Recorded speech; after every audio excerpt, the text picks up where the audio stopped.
If you're anything like me, chances are you have a ton of games that unfortunately sit unplayed. You have high expectations, these crazy dreams of playing through every single thing you own, and it just hasn't happened yet. So in today's video, I'm going to give you guys some tips on how to actually get through your backlog in a manageable way, because it's kind of working for me. Before we get to that, as always, don't forget to leave a like and subscribe to the channel if you're not already, and comment down below. Let me know your thoughts on how you get through a backlog, or if you want to try some of these steps that I'm giving you guys today. Rightio, so let's get to the list with tip number 1. First up is setting realistic goals. This was something that I started to get into as 2024 went on. I realized I was playing one game per week, especially when I got to the Yakuza series, which is something I discovered last year. And then after I finished the Yakuza series, I was still trying to push myself to finish one game per week. Now, this is something that I kind of found the momentum of in the middle of the year, towards the end of the year. But I think especially towards the start of the year, have a look at your year. What is your year looking like? What kind of plans do you have for the year? And how much free time do you have? Are you a parent? Are you somebody who's single and has all the time in the world? Or are you something else entirely? You can break your backlog down into monthly or weekly goals. For example, aim to complete one story-driven game or make significant progress in a sandbox game each month. I think a really healthy expectation is to complete 12 games a year, one game per month, and if it stretches on, so be it. That's totally fine. I also try and only play one game at a time, because otherwise I just cannot focus on 2 games at once unless it's something that I'm playing with my son and I'm playing a bigger game by myself. That's really the only rule that I'll bend. So set realistic goals, choose 12 games a year at minimum or maximum, and just see how you go.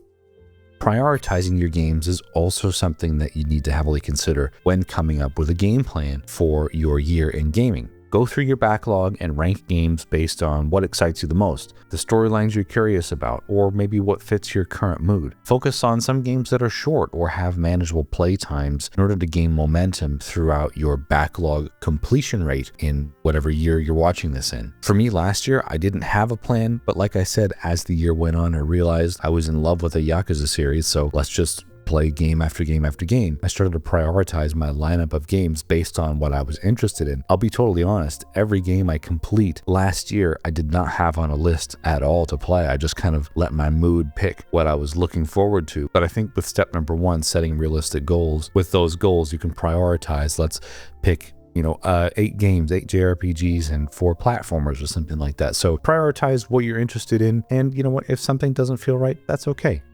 Now, this is one that I really struggle with, and as somebody who makes YouTube content for games that sometimes are relevant right now or within like a 2-week window from release date, you have to sometimes limit your new purchases. And unfortunately, last year really got the better of me with all of the new games that came out. I would always be in the middle of something. I would always drop whatever I was doing for the sake of a new release. For example, I knew Metaphor was coming out. I rushed through God of War Ragnarok so I could play Metaphor, so I could review it and then try and get it out there and still have that video be relevant. Did it work? Not necessarily, so I feel like I kind of almost rushed my experience with Metaphor. So you really have to gauge whether or not you want this new game that bad that things that you're playing right now will suffer for it. And bouncing back to the first tip, setting realistic goals, you can also chart out your plan for the year by seeing when the release dates are for games that you're interested in. Bear that in mind with limiting new purchases, because at the end of the day, are you really just going to buy a handful of games on a Steam summer sale or a Steam winter sale that's just going to sit in your backlog for who knows how long? I have games that I bought on a Steam sale probably 10 or 12 years ago that I've never played, and honestly, I'll probably never play it. I'm probably the worst offender for that.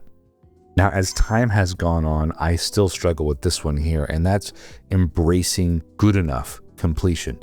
Not every game needs to be 100% completed. If you've experienced the core story or enough gameplay to feel satisfied, then move on. Nobody says you have to roll credits in order to feel that you've accomplished or beaten the game. I unfortunately fell short of hitting what ended up being my milestone of 30 games in 2024. No thanks to Fantasian and its second half difficulty spike. It just got too difficult. Bosses made the game unfun, and grinding really wasn't fun at all. I just stopped caring about the game, and I found my interest wavering to something else. So very rarely do I ever drop games, but I also know when to walk away and figure out, okay, you know what?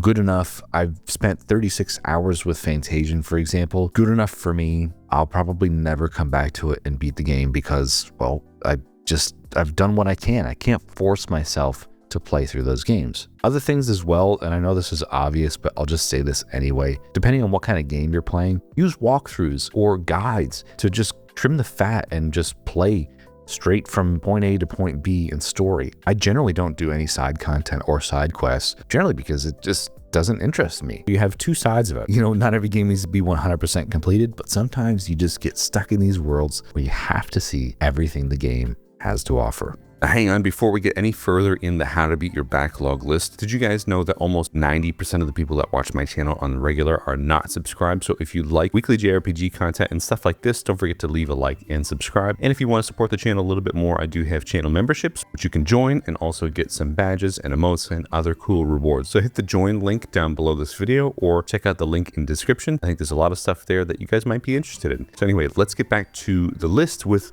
yet another really helpful tip that might actually help you beat your backlog this year. Have you ever thought about tracking your progress through social media? Now, this is something that I really love, and I suppose at a primitive level, I probably get like a dopamine hit every time I share a completion tweet or a Discord message with my friends saying, you know, I've completed this game, or I've done this, or I've done that. It's just this sense of completion, which really helps move through my backlog, knowing that, okay, at the end of this, I get this little treat of telling everybody I beat this thing. I don't know, it's silly, but I'm sure you guys understand that. So sharing backlog goals and accomplishments is really great for motivation. So if you have a community of people either on Discord or Twitter or whatever else, share it. Say, for example, for me, game number 1 of 2025, Dragon Ball Z Kakarot. I really enjoyed that game and I'm moving on to the DLC. It's a short and simple tweet that you can put out there and it makes you feel great. It's a sense of accomplishment. And sometimes, you know what, that's all you need. So adding a little bit of social aspect to your games, even if you're playing giant single player story games,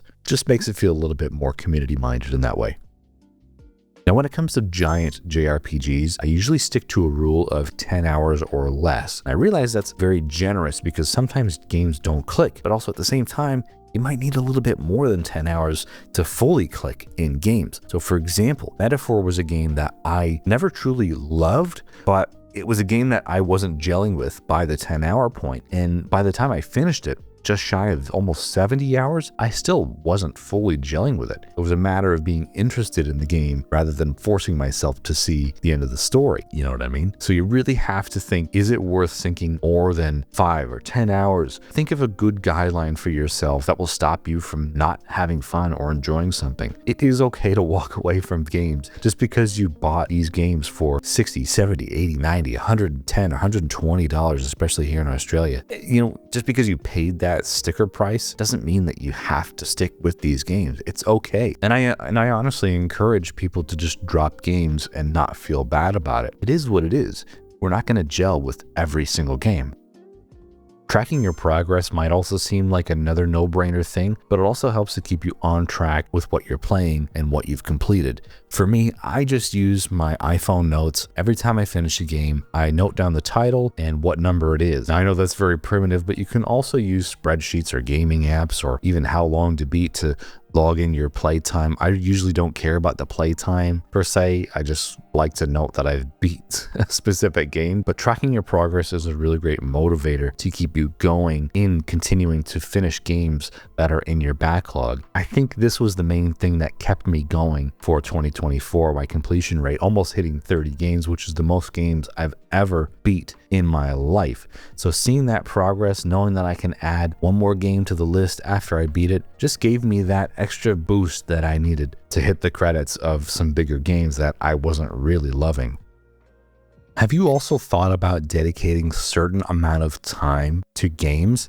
And this is something that I really had to consider when I became a parent. With the schedule of baby to toddler to very small temperamental child, you really have to, think, what can I cram in either bite-sized chunks or wait till after bedtime in the evening, 2, 3, 4 hours or something like that. So this also goes back to the first point here of setting realistic goals, but think of how much time you can allocate to games per day, per week. Usually during the week for me, because of the job that I work, I have the opportunity to use a large portion of my work week to play massive games on company time, which is really, really great. But I also realize that's not the case for everybody. Sometimes you can only get 30 minutes to an hour or something like that, or maybe even less. And it also depends on what kind of game you're playing. The amount of time you allocate to something also lends to how stuck into the story you're going to be. I need at least an hour or two to really gel with a game initially. I can't pause it and walk away from it and pause it and walk away from it. I need to be into that game for the first few hours just to see what it's about. But regardless of that, chipping away regularly will help you stay consistent without getting burned out on games if you do get burnt out on games. But that also goes back to playing things that you feel passionate about or things that you enjoy, because if you're spending a very small amount of time on games that you don't like,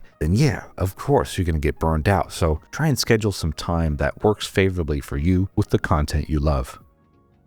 Another thing to think about is tackling games that seem realistic with playtimes. The best website for me that I always reference when it comes to looking at what games to play in my backlog is howlongtobeat.com. For example, if I'm looking at Persona 5 Royal, I go to howlongtobeat.com and I see, wow, 100 plus hours. Or if I think Persona 3 or Persona 4, I mean, obviously these kind of games are going to have this massive time sink, but it also applies for anything else. If I'm playing The Legend of Zelda Ocarina of Time, I can expect this. So for me, being able to realistically know that I'm going to spend 10, 15, 30, 40, 50 hours on a game, it kind of helps me digest the fact that I'm going to play this game before I play it. I'm just being mentally prepared for it. So beating games either with shorter play times to help you get through your backlog, or spending 1 to 2 months on a more robust adventure may also feel like a giant sense of completion, because you kind of have an idea of how long things are going to take. And again, this all goes back to point number 1 of setting goals. Pick out a couple of games that you want to play for the year. How many hours do they take? Figure out what your schedule is. You know, it's all relevant to each other. Every single point on this list is relevant to each other. Now, I am the worst for this. Sometimes I will buy a bunch of games, collect a few things here and there, and then once I see something else, I'll sell games. So decluttering isn't necessarily a bad thing. Sometimes you just need to reevaluate the games you've outgrown or you're not interested in and sell them. Trade them in towards something else. Uninstall these games from your Steam library so you narrow your focus on titles that you genuinely want to play. For digital games, for example, on my Steam Deck, I only keep one game installed at a time. I feel a weird sense of like, I don't know what to do with myself when I look at a massive library of digital games in front of me. I don't know what to play. This is why I struggle with emulation, for example. If I boot up my analog pocket with thousands of games installed on a micro SD card, I don't know what to play. I spend more time scrolling menus than anything else. Whereas if I have one game installed, and I turn on my game system or whatever it is for that one game, I'll play that one game. Same goes for games if I'm looking at my game shelf, for example. If I'm seeing hundreds of Switch games, what am I going to pick? You know what I mean? So decluttering and selling or trading things towards what you actually want goes a long way. A couple of years ago, I had the opportunity to buy Chrono Trigger, Super Mario RPG, and Earthbound all together, which was a massive, massive holy grail for me to be able to own these games physically. But in order to get those games, I had to move 70 plus games, plus other accessories and Xbox and all this stuff just to get these 3 games. But the irony of that is I don't remember what games that I traded in. I don't really care about those because I got stuff that I wanted. This is a really great thing to think about for those of you who feel that you have a lot of bloat in your collection. Sell it, trade it in. You know what? Chances are you won't miss it. So there's my list. Thank you so much, everybody, for watching. I hope you guys get something out of it. If none of these tips work for you, let me know down below what tips do actually work for you, what kind of steps you guys have in place for hopefully getting through some of your backlogs in 2025. So thanks so much for watching again. See you on another video next week. Bye-bye.